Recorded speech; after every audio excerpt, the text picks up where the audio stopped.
हमारी जिंदगी की सबसे बड़ी ताकत हमारी धड़कन होती है। हर हार्ट बीट हमें जीने के एहसास के साथ साथ हर दिन नई एनर्जी भी देती है। लेकिन जब ये रिदम बिगड़ने लगे तो छोटी छोटी चीजें भी मुश्किल होने लगती है।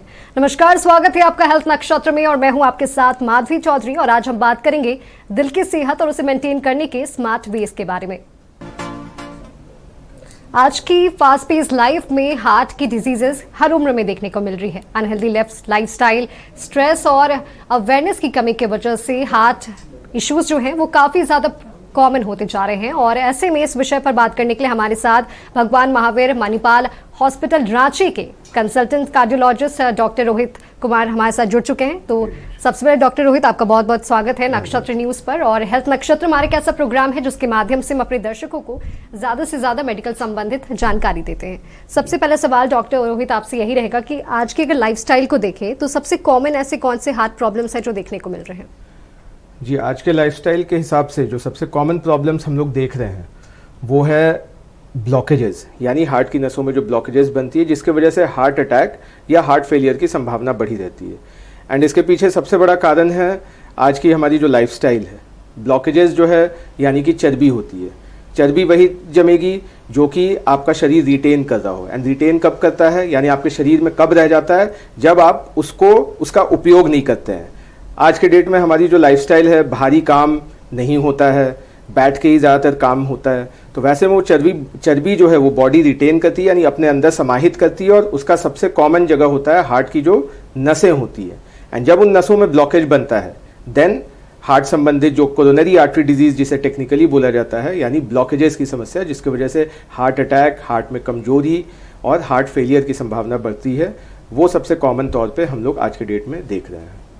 अगर पहले के समय को देखें डॉक्टर, तो हार्ट की प्रॉब्लम जनरली ओल्ड एज लोगों में देखने को मिलती थी, या जो बुजुर्ग हैं या फिर जो 50+, 40+ ऐसे।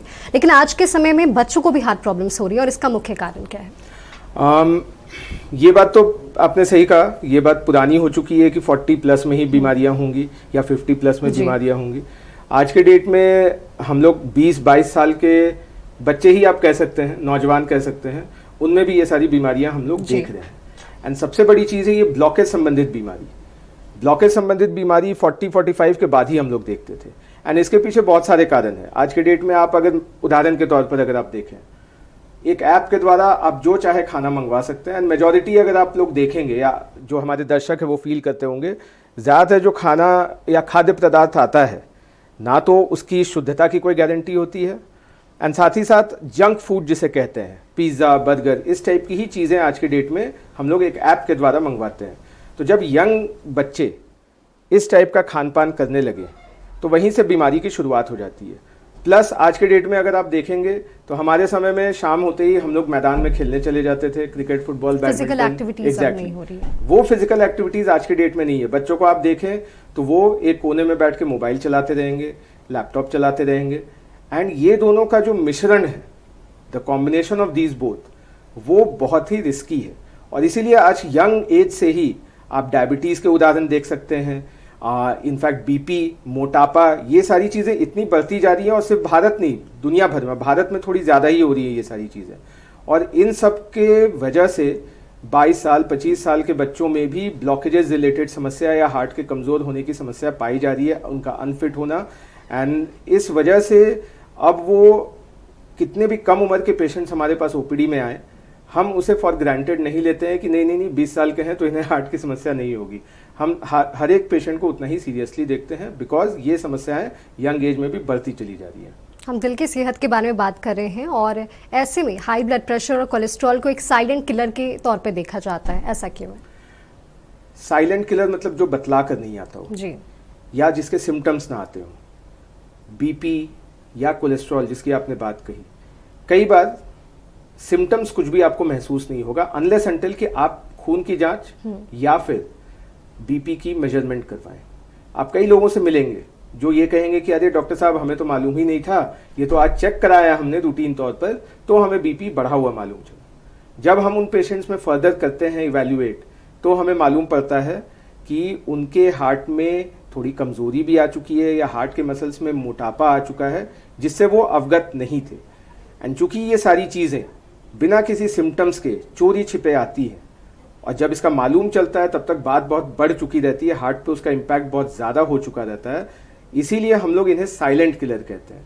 एंड दैट इज़ वाई इन सारे बीमारियों के लिए बहुत ज़रूरी है कि टाइम टू टाइम आप अपनी चेकअप कराएं, बिकॉज ये बीमारियां बता के नहीं आएंगी, अपनी मौजूदगी का एहसास नहीं दिलाएंगी, और जब ये एहसास दिलाएंगी तब तक बहुत देर हो जाती है कभी कभी। अभी आपने जैसे बताया कि छोटे छोटे बच्चों में, 20 से 22 साल के नौजवानों में डायबिटीज़ की प्रॉब्लम भी देखने को मिल रही है। डायबिटीज़ और हेल्थ डिजीज़, उसके बीच में का क्या रिलेशन है? Diabetes is a very bad problem अगर आप हार्ट के बारे में सोच रहे हैं। अगर आप हार्ट के बारे में कहते हैं तो बीपी, शुगर, ये सबसे बड़ी प्रॉब्लम्स है। एंड शुगर भी जो है वो हार्ट की नसों में ब्लॉकेजेस बनाने का काम जो करता है, that is very very silent और बहुत ही ज़्यादा पैमाने में कराता है। और कई बार ब्लॉकेजेस इतने हो जाते हैं कि हार्ट की पंपिंग क्षमता बहुत कम हो जाती है, एंड तब हमें मालूम पड़ता है कि शायद इन्हें डायबिटीज़ थी। एंड डायबिटीज़ जो है अंदर से शरीर को खोखला कर देता है, इंक्लूडिंग योर हार्ट। एंड कभी कभी डायबिटीज़ भी साइलेंट किलर की तरह आता है, जहां आपको कोई सिम्टम्स ही नहीं आएंगे, आपको मालूम ही नहीं चलेगा। एंड इस तरह से जब स्थिति गड़बड़ाएगी तब आपको मालूम चलेगा कि नहीं भाई, हमारी तो डायबिटीज़ की भी समस्या थी। और ये हम लोग आमतौर पे देखते हैं। और diabetes is very very strongly related to heart problems. जैसे आपने बताया कि जंक फूड्स खाने से या फिर जो ऐसे चीज़ें हैं जिसे अवॉइड करना चाहिए, वो सब खाने से ओबेसिटी होती है, मोटापा होता है, और उसका सीधा असर हमारी हार्ट पर पड़ता है। लेकिन क्या कभी ऐसा भी हो सकता है कि कोई इंसान जो एकदम फिट दिखता हो, क्या उसे हार्ट अटैक आया हो? बिल्कुल हो सकता है। मोटापा पैमाना नहीं है आपकी फिटनेस का। हाँ, ये बात ज़रूर है कि अगर आप मोटे हैं तो ऑटोमेटिकली देख के समझ में आ जाता है कि शायद आप हार्ट डिजीज़ के तरफ आपकी एक संभावना बनी हुई है। लेकिन इसका मतलब ये नहीं कि अगर आप पतले हैं तो आपको हार्ट की कोई समस्या नहीं हो सकती है, because human body is very complex. कई बार अंदरूनी तौर पे चर्बी का जो क्लियरेंस होता है लिवर के माध्यम से, और आज के डेट में हमारा खान पान सभी लोग देख रहे हैं, लिवर की कमजोरियां भी आमतौर पे देखी जाती है।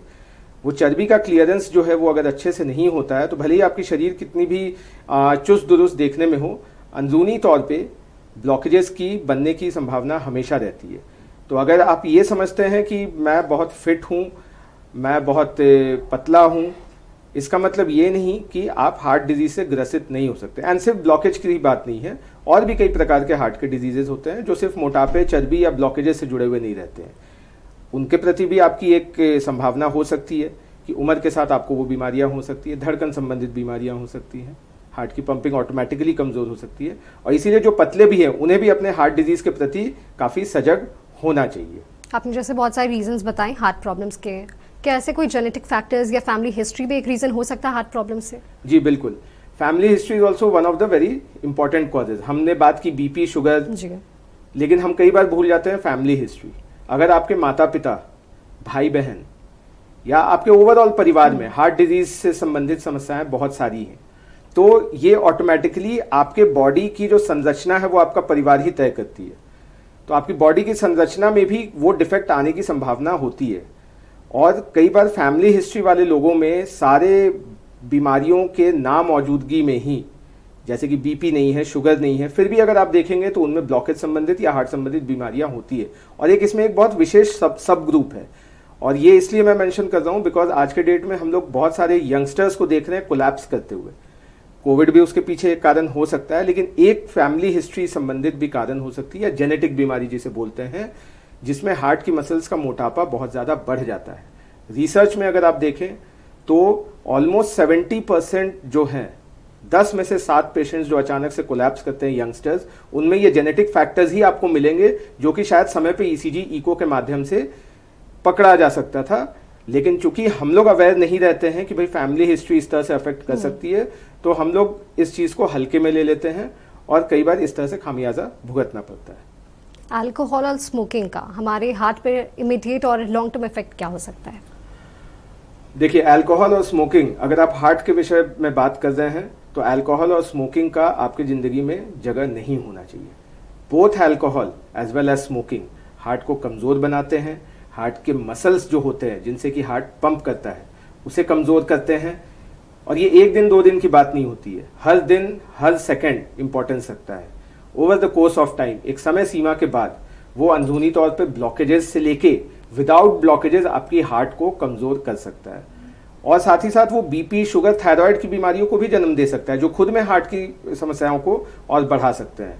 तो अगर आप अपने हार्ट के प्रति सजग हैं और अगर आप ये प्रोग्राम सुन रहे हैं और आप ये चाहते हैं आप अपने हार्ट को ठीक रखें, तो सबसे पहला काम जो आपको करना है वो है कि अल्कोहल एंड स्मोकिंग को बिल्कुल बंद कर दें, बिकॉज इनका प्रभाव हार्ट के लिए बहुत बुरा होता है, किसी भी बीमारी से भी ज्यादा बुरा होता है, मैं यहां तक कह सकता हूं।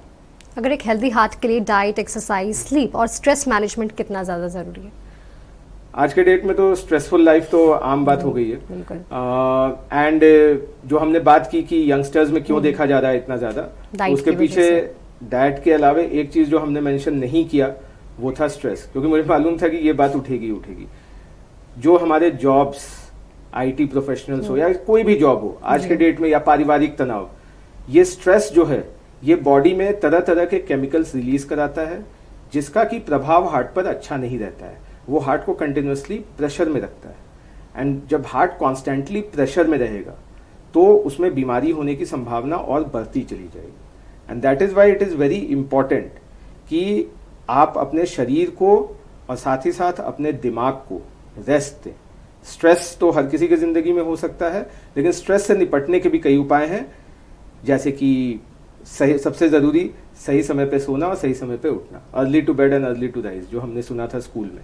अगर इस चीज का एक सिंपल सा पालन करें तो भी स्ट्रेस काफी कम हो सकता है। और स्ट्रेस को कभी नजरअंदाज ना करें हमारे दर्शक, because stress in itself can cause heart problems. Sir, हमने बहुत सारी चीजें ऐसे हार्ट हेल्थ को लेकर जानी है। सर, हम बात कर रहे थे डाइट, एक्सरसाइजेज और स्ट्रेस मैनेजमेंट के बारे में। आजकल आप देखेंगे तो जो जनरेशन है वो जिम जाती है, कार्डियो करती है, तो क्या वही एक यूजफुल है कि उसके अलावा भी हमें लाइफस्टाइल चेंजेस करने चाहिए? Gym is part of your lifestyle, वो आपके लाइफस्टाइल का एक अंग है, पूरी की पूरी लाइफस्टाइल वो नहीं है। कार्डियो फिटनेस बहुत जरूरी है, और जो यंगस्टर्स या बुजुर्ग कार्डियो फिटनेस जिम में चाहे घर पर कर रहे हो वो बहुत अच्छी बात है। लेकिन लाइफस्टाइल के और भी अंश हैं, जैसे आपका खान पान अगर आप बहुत ज़्यादा तेल मसाला का उपयोग कर रहे हैं, बहुत तला छना खा रहे हैं, या बाहर का खाना बहुत ज़्यादा खा रहे हैं, तो वैसे में आपकी लाइफस्टाइल को सही नहीं मानी जाएगी। वो भी उतना ही इंपॉर्टेंट है जितना जिम करना। साथ ही साथ समय पे सोना, समय पे उठना। रिसर्च कहता है 7 to 8 आवर्स, 7 से 8 घंटे की नींद आपकी पूरी होनी चाहिए, तभी ब्रेन को और शरीर को उतना आराम मिलता है जहाँ पे कि आपको हार्ट संबंधित समस्याएं होने की संभावना कम होती है। तीसरी चीज जो कई बार हम लोग नजरअंदाज कर देते हैं लाइफस्टाइल के रूप में, वो है बुरी आदतों का सेवन। जैसे हमने बात की स्मोकिंग एंड अल्कोहल, ये भी आपके लाइफस्टाइल में ही आती है, और इस चीज को अपने लाइफस्टाइल से बिल्कुल हटाना और अच्छी आदतों का पालन करना, जैसे कि फ्रूट्स खाना, जैसे हमने खान पान पे ही बात की, फ्रूट्स, वेजिटेबल्स, हरी सब्जियां। और एक चीज जो बहुत जरूरी है और कई बार हम लोग भूल जाते हैं, और वो है समय से खाना। हमारे रूटीन के चक्कर में, काम के चक्कर में 2 बजे का लंच का समय जो है हमारा 4 या 5 बज जाता है, जो कि सही नहीं है। इसका शरीर पे प्रतिकूल प्रभाव पड़ता है। तो लाइफस्टाइल में हमें इन सब चीज़ों को अपनाना चाहिए, और साथ ही साथ थोड़े बहुत अगर आप योगा करना चाहते हो या ब्रीदिंग एक्सरसाइजेस करना चाहते हो, उस टाइप की चीज़ें भी आप कर सकते हैं। वो ओवरऑल आपके शरीर के लिए और हार्ट के लिए अच्छी ही मानी जाएंगी, और ये सारी चीज़ें आपकी लाइफस्टाइल का पार्ट होती है, अपार्ट फ्रॉम जिमिंग। अभी हम हार्ट की बात करें तो 2 टर्म बहुत कॉमन जो हमें सुनने को मिलता है, जो प्रॉब्लम्स लोगों में, एक है पहला है हार्ट अटैक और दूसरा है कार्डियक अरेस्ट। दोनों में डिफरेंस क्या है और लोग इसे कैसे पहचान सकते हैं? जी, कार्डियक अरेस्ट का मतलब है हार्ट का बंद हो जाना, विद इन 1 घंटे आपका हार्ट पूरा बंद हो जाए। हार्ट अटैक कार्डियक अरेस्ट का एक कारण बन सकता है। और हार्ट अटैक क्या होता है, जो हार्ट को जो खून की सप्लाई मिलती है उसके लिए हार्ट के अंदर 3 नसें होती हैं, या इसे आप 3 नदियों के समान मान सकते हैं। अगर उनमें अचानक से किसी प्रकार का ब्लॉकेज आता है जिसके वजह से नदी का यानी उन नसों का प्रवाह बंद होता है, तो उस हिस्से में खून की कमी से हार्ट को जो डैमेज पहुंचता है उसे बोलते हैं हार्ट अटैक। जब हार्ट के किसी हिस्से को डैमेज पहुंचता है तो हार्ट अचानक से बंद भी पड़ सकता है, जिसको हम लोग बोलते हैं sudden cardiac arrest due to heart attack की वजह से आया हुआ कार्डियक अरेस्ट। लेकिन कार्डियक अरेस्ट के और भी वजहें होती है, जैसे जेनेटिक फैक्टर्स की हमने बात की। HCM, हाइपरट्रॉफिक कार्डियोमायोपैथी, एक टेक्निकल टर्म है, ये एक टेक्निकल बीमारी है। इसमें हार्ट की मसल्स बहुत मोटी हो जाती हैं और जो हमारी दिल की धड़कन होती है वो अनस्टेबल हो जाती है। उसके वजह से यंगस्टर्स में सडन कार्डियक अरेस्ट देखी जा सकती है। जेनेटिक फैक्टर्स, जिमिंग करना, अगर आपको आदत नहीं है और आप बहुत ज़्यादा हैवी वर्कआउट कर ले रहे हैं, वो भी सडन कार्डियक अरेस्ट करा सकता है। तो यही डिफरेंस है सडन कार्डियक अरेस्ट में, जहां पे कि हार्ट आपका पूरा ही बंद हो जाता है और उसके कारण विभिन्न होते हैं। उसमें से एक कारण हार्ट अटैक होता है, और हार्ट अटैक में जहां पे हार्ट की नसें बंद हो जाती है, जिसकी वजह से हार्ट को पर्याप्त मात्रा में खून नहीं मिलता है, एंड देन हार्ट पहले तो कमजोर पड़ जाता है, और अगर बहुत बड़ा हार्ट अटैक है तो कभी कभी हार्ट सिर्फ कमजोर ही नहीं पड़ता है, पूरा बंद हो जाता है, यानी कार्डियक अरेस्ट हो जाता है। सो ये डिफरेंस है दोनों में। ऐसा कोई इनिशियल सिम्टम्स है जो हार्ट अटैक से पहले ही आता हो, जिससे लोग अवेयर हो सके? जी, कई बार साइलेंटली भी रहता है, कोई सिम्टम्स नहीं आते हैं, लेकिन कई बार अगर आप ध्यान से देखें, बारीकी से देखें, तो शुरुआती सिम्टम्स के तौर पे चलने फिरने पर छाती में भारीपन, जकड़न, असामान्य दर्द या असामान्य हाफ का उत्पन्न होना, ये हार्ट अटैक के वार्निंग सिम्टम्स हो सकते हैं। टेक्निकल तरीके से अगर बोला जाए, मेडिकल टर्म्स में बोला जाए तो एंजाइना कहते हैं। एंजाइना कई प्रकार से हो सकता है, चाहे वो सांस की तकलीफ हो, चाहे वो छाती में भारीपन हो, और कई लोगों को गैस्ट्राइटिस की तरह सिम्टम्स आते हैं, जहां अत्यधिक गैस बनता है और लोग समझ नहीं पाते हैं कि ये गैस की समस्या है या हार्ट की समस्या है। तो अगर आप देखेंगे तो 70% पेशेंट्स में इस टाइप की कुछ शुरुआती समस्याएं आती हैं, जो कई बार पेशेंट्स इग्नोर कर देते हैं या अपने लाइफ में इतने बिजी रहते हैं कि उनका ध्यान नहीं जाता है, और फाइनली इस तरह की जो सिम्टम्स है वो हार्ट अटैक का शक्ल ले लेती है। तो क्या ये सिम्टम्स मेल और फीमेल में अलग होते हैं या फिर सेम ही रहते हैं? जनरली मेल्स एंड फीमेल्स में अंतर ये रहता है कि जो हम किताबी तौर पर सुनते हैं कि हार्ट के सिम्टम्स यानी छाती में दर्द होना, खासकर बाएं हिस्से में, और उसका बाएं हाथ की तरफ जाना या जबड़े की तरफ जाना, ये मेल्स में किताबी रूल ज़्यादा फॉलो होता है। फीमेल्स में बड़े ही अजीबोगरीब तरीके के सिम्टम्स आते हैं, जिनका कि आपको पहचानना मुश्किल हो जाता है, और इसीलिए फीमेल्स में खासकर मेनोपॉज के बाद यानी एज ऑफ 45-50 के बाद सिम्टम्स में बड़ी परेशानी आ जाती है और चीज़ का ट्रीटमेंट डिले हो जाता है।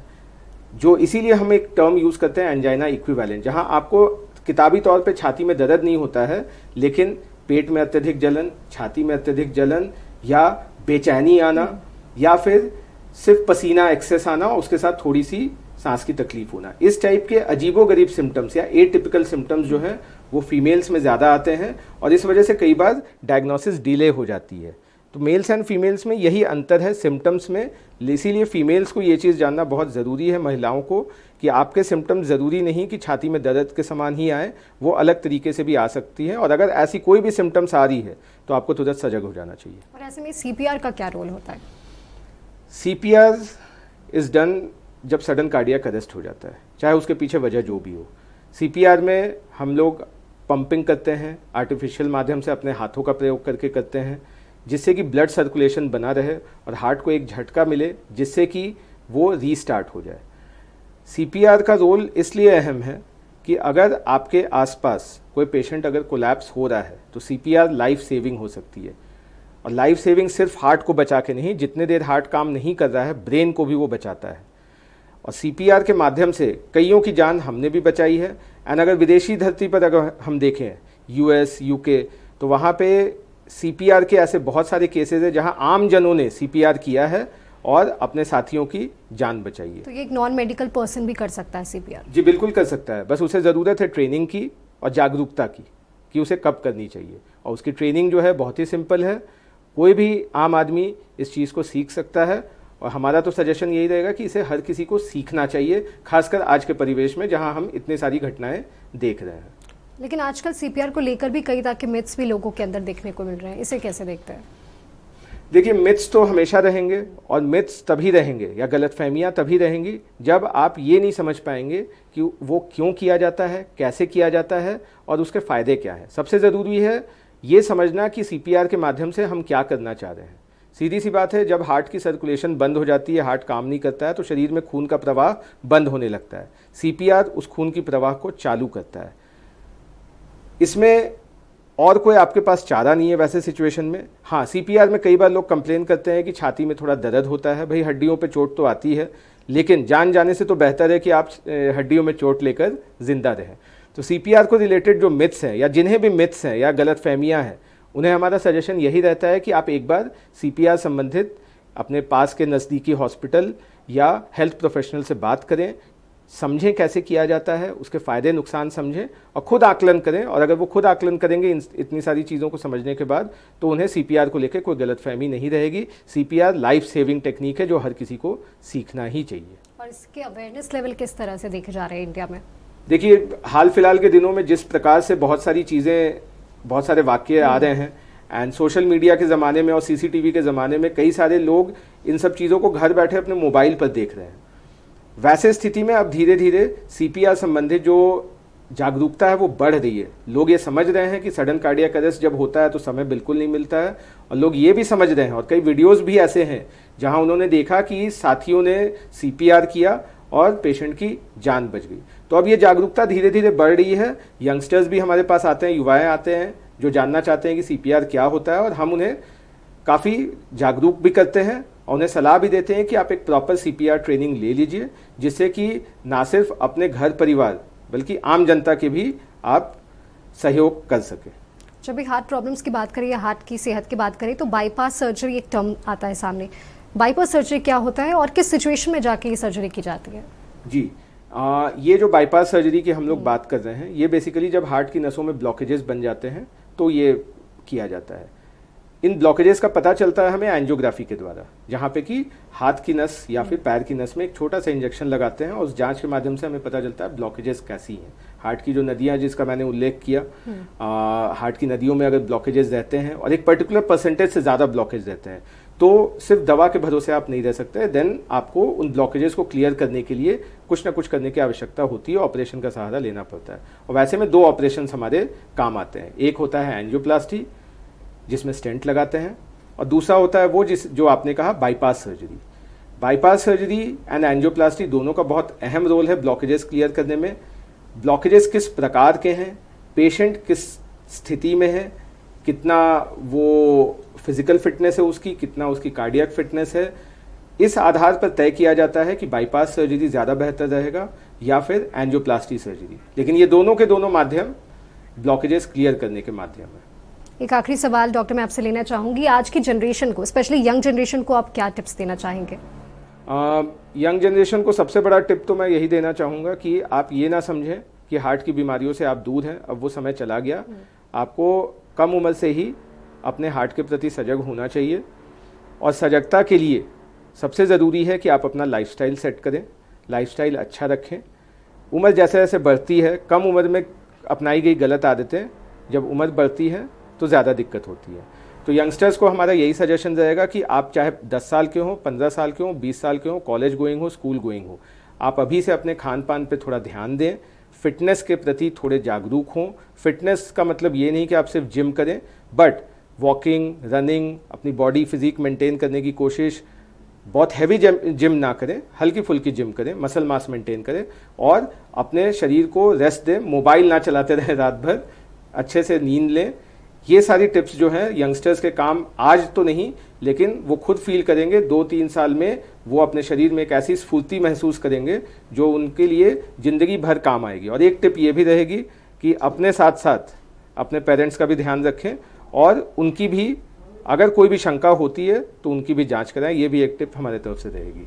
Thank you so much doctor Rohit, हमारे यहाँ आने के लिए और तमाम महत्वपूर्ण जानकारी हमारे साथ साझा करने के लिए। आज की बातचीत से हमने ये चीज़ सीखा है कि हार्ट की केयर करना कोई बोरिंग रिस्पॉन्सिबिलिटी नहीं, बल्कि हमारी ज़िंदगी का एक अल्टीमेट वाइब है, और हेल्दी डाइट, सही लाइफस्टाइल और रेगुलर चेकअप्स बहुत ज़्यादा ज़रूरी है हमारी हार्ट की केयर के लिए। तो स्टार्ट कीजिए अपनी हार्ट की केयर करना और हेल्दी रहिए। हम फिर मिलेंगे एक नए विषय के साथ, तब तक देखते रहे हेल्थ नक्षत्र।